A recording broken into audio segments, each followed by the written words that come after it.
Mesdames et messieurs, bonsoir, bienvenue au Parlement européen à Bruxelles. Aujourd'hui s'est tenue ici une conférence très intéressante sur les questions africaines, comme vous pouvez voir l'affiche derrière moi.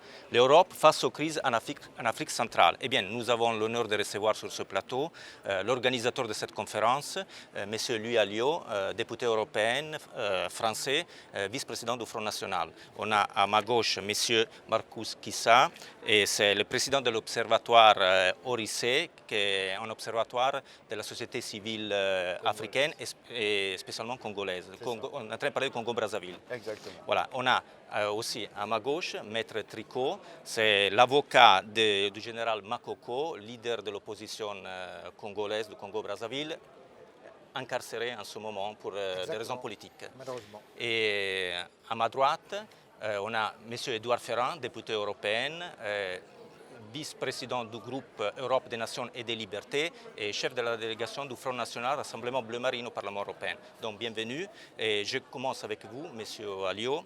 C'est la seconde fois que vous organisez un débat au Parlement européen sur l'Afrique centrale. Quel rôle peut jouer l'Union européenne en Afrique? Mais écoutez, quel rôle elle joue? D'abord, il faudrait qu'elle mette en adéquation ses paroles avec ses actes. Parce que tous les mois, nous défendons dans les séances plénières les droits de l'homme, la démocratie, le pluralisme politique.